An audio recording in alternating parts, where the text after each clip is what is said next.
अभी मैं गुजारिश करता हूँ रघु भैया सर, रघु जी जरा आप आए, और आप सबसे पुराने साथी हैं, सबसे पुराने बचपन से जानते हैं।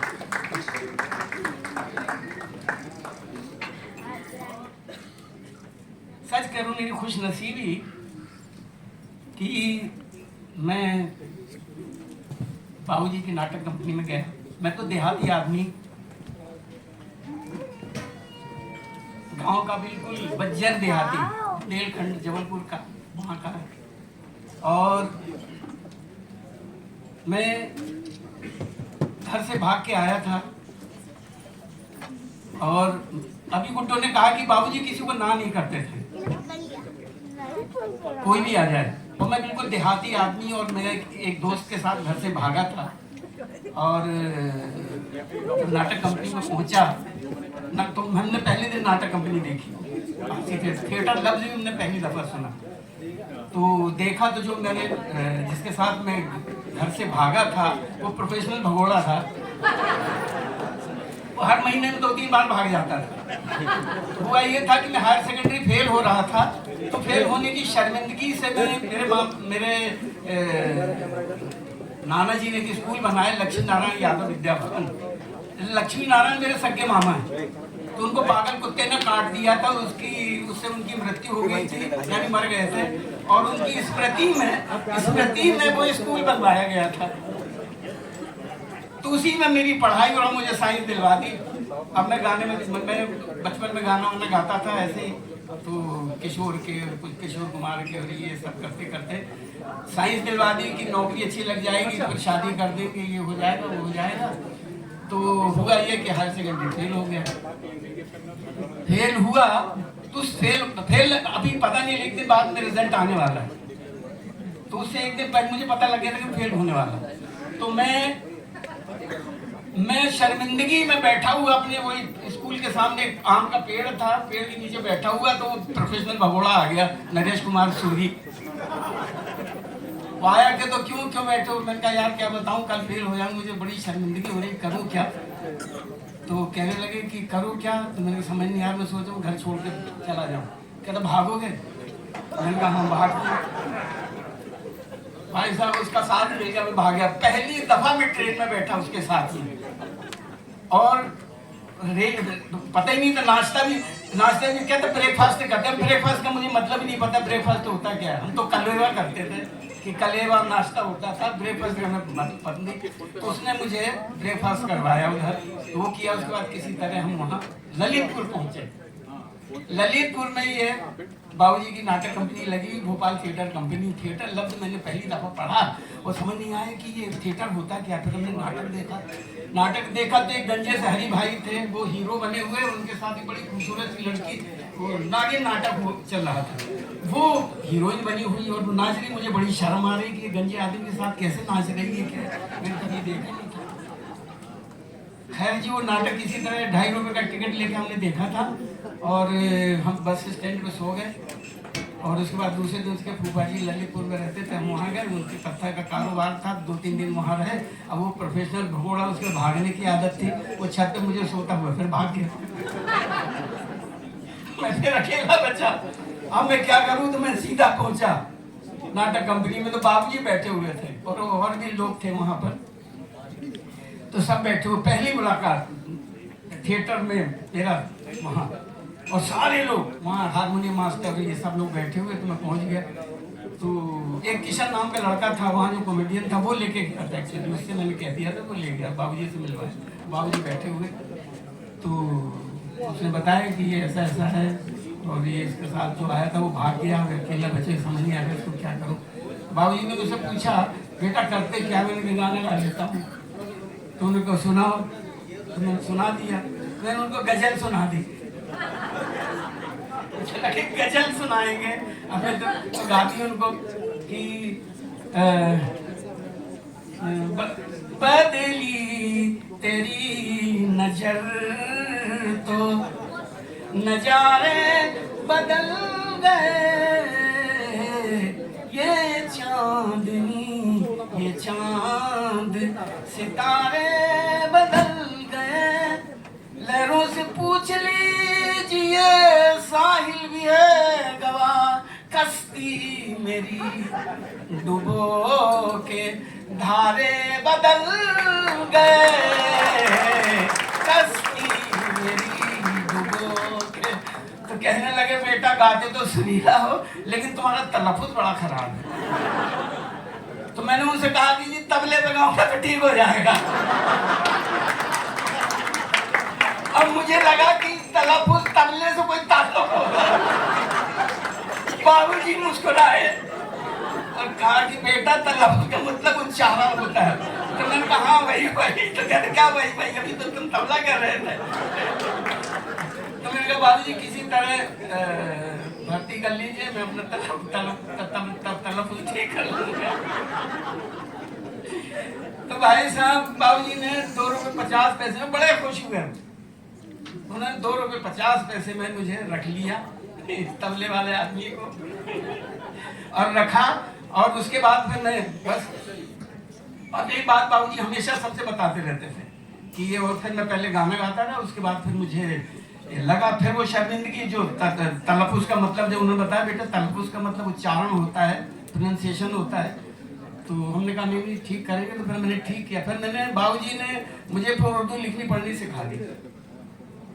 फिर मैंने वहाँ उर्दू लिखनी पढ़नी सीखी और मैंने अपना तबला ठीक कर लिया। अच्छा एक्चुअली था ये कि मैं बेताला भी था। तो मुझे लगा बेताला हूँ तो तबले वाली बात कुछ हुई होगी, तो मुझे क्या मतलब तलफ़ुज़ का मतलब। मम्मी से पिटवाया ऐसे क्यों? उसकी हंसी की वजह से। वो सही कह रहे थे अभी रूमी भाई कि कभी इसके दांत हमेशा दिखाई देते हैं और मुझे मेरे भी दिखा देते थे। तो मैं इसकी हंसी, मैं 2-3 बात इसकी बताऊंगा कि अभी इसने बड़ा इमोशनल कर दिया मुझे।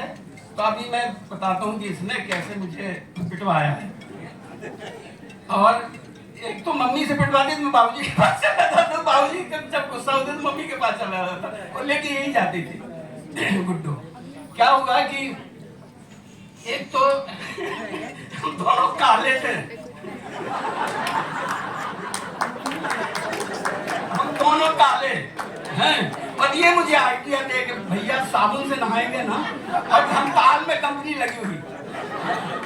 और वहां से करीब डेढ़ घंटा लगता था। हम लोग चंबल नदी थी वहां जाते थे। मैं था, गुड्डो और जफर संजय, हम तीनों जाया करते थे। तो बस जाके तो भूखे रहते थे, वहाँ रोटी मिलती नहीं थी। कुछ 8 आने या कुछ जो मिलता था उसी का हमको ले जाते थे। वहीं चंबल 1-1.5 घंटे पहुँचते तो वहीं नहाते रहते थे और एक साबुन की बट्टा खरीद लेते थे। उन दिनों हंसिया छाप साबुन था, हंसिया छाप और बूट छाप साबुन है। तो हंसिया छाप साबुन एक वहाँ ऐड चलता था, हंसिया खूब चला भाई, हंसिया खूब चला। तो हम लोग हंसिया छाप साबुन ही याद था। और उसकी खास बात यह कि हंसिया छाप साबुन जब मैल को काट देता है, मतलब मैल काटने के लिए हंसिया की तरह मैल काट देता है। तो ये गुड्डो मुझे ले जाकर भैया हंसिया साबुन से नहाएंगे हम लोग। अब जाके वहाँ रगड़ के एक बट्टा ले जाते थे, आधे से कपड़े धोते थे और आधे से नहाते थे। और नहाने के पहले सुखाने के लिए भी बैठ जाते थे कि अच्छा सा जज्ब हो जाए अंदर। और वो ऐसा जज्ब होता था कि जब नहाते तो खुजली होती थी, पूरा फट जाता था, पूरा का पूरा फटा रहता था। और ऊपर से सरसों का तेल लगा लेते थे तो छटपटाते रहते तो बड़े किसी तरह वहां से नहा धो के और बहुत ज्यादा काले होते चले जाते। फिर हमने साबुन बदल दिया, हमने फिर बूट छाप साबुन खरीदा और उससे भी कम वक्त, उससे भी जालिम। वो तो छूटता ही नहीं था, नहाते रहो निकलता ही नहीं था, पता नहीं कैसा साबुन था। और होता ये था कि फिर हुआ ये कि वहां पे क्या है कि हम लोग बताती हूँ कि वो जो नदी पे जाते थे हम लोग नहाने, तो नदी बली लेते और हम लोग छुप के बली से जाते थे क्योंकि उन्होंने कहा था कि नहीं। अब वहाँ पे नदी के किनारे मैं क्या करती थी, ये लोग तेजी से इस धार में चले जाते थे, मैं किनारे तैरती रहती थी। एक दिन मुझे ना वहाँ नारियल मिला है, भूखे होते थे हम। मैंने कहा भैया नारियल, तू मत छूना। छुएगी मैं जादू करूंगा। हमें भी लगता था कुछ इन्हें ज्यादा खा रहा था ना, तो ये थू थू थू करके इन्होंने नारियल फोड़ा, हम लोगों ने खाया। अब उसके बाद डेली हम लोग नारियल ज्यादा ढूंढते थे बनिस्बत नहाने की। एक दिन मुझे लाल कपड़ा मिला, मैंने कहा मैं इसकी चट्टी बनवाऊंगी। भैया ने कहा मैं बड़ा हूँ, मैं बनवाऊंगा।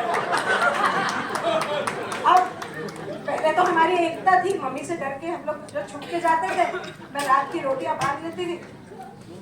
जफर भाई बोले कि नहीं ये कपड़ा मेरे बिल्कुल फिट आएगा।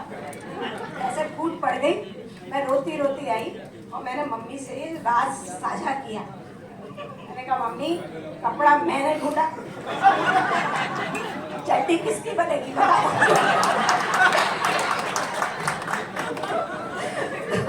तो ये मम्मी बोली कि कौन सा कपड़ा है, कहाँ जाते हो तुम लोग?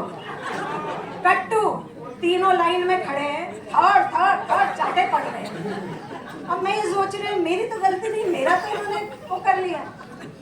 तो ये भैया जो है ना मेरे वो कर रहे हैं ना, काली थी काली थी।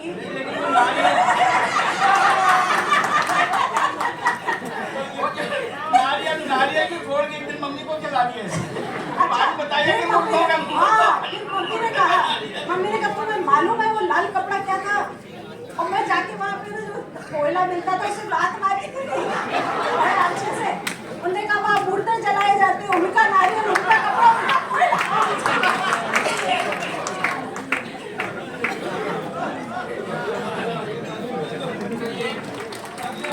अब ये हंसने में भी पेट है।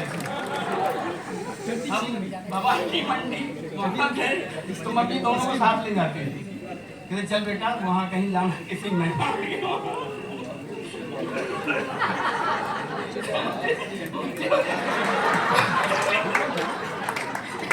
ऐसे दवा इतना करते हुए तो हम एक गए हम लोग। मम्मी ने एक तरफ मुझे बिठाया और एक तरफ इसे बिठाया, दोनों साथ बैठते तो हंसते। मम्मी पीछे बैठी थी था। अब उनकी एक बेटी थी जो उसको बुलाया कि हमारी बेटी बड़ा अच्छा गाती है।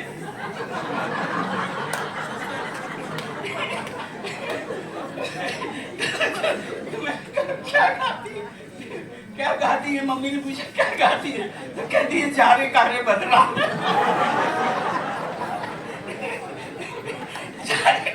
कहती है नहीं करती है तो मैं कहाँ रुकने वाला, मैंने और भी कर दिया। अब दोनों रो के रहे अपनी पकड़ के और ये गाल दांतों में दबा दबा के हम अधमरे हो गए सर, यहाँ हंसी नहीं रुक रही। अब वो लड़की वो भी गाने ऐसे गा रही जैसे चाय पी रही हो। जाने कारे बदरा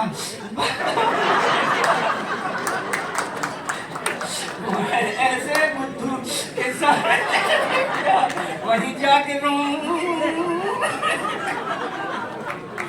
उसके बाद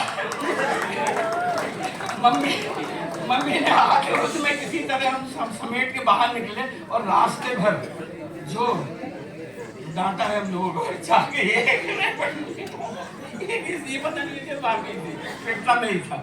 तो ऐसे ही इसने बहुत बहुत पिटवाया है मुझे। एक और मैं बताना चाहता हूँ भैया, उसने कहा अन्नू शामिल है उसमें। इन्होंने अन्नू एक गाना नया नया इसने सीखा। अन्नू बहुत कम आता था, हम लोग ज्यादा, अन्नू बहुत कम इसमें आता था।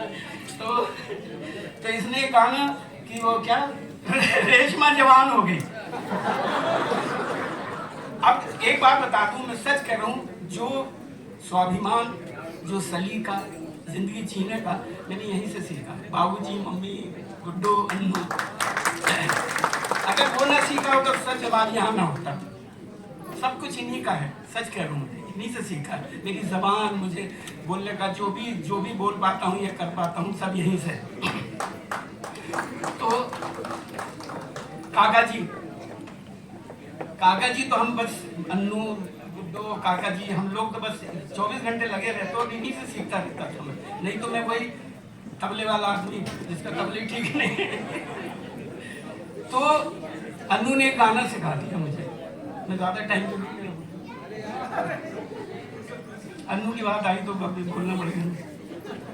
तो अन्नू ने 2 गाने, एक तो वो मेरे दुश्मन तू मेरी दोस्ती को तरस है, एक ये था और एक ये रेशमा जवान हो गई।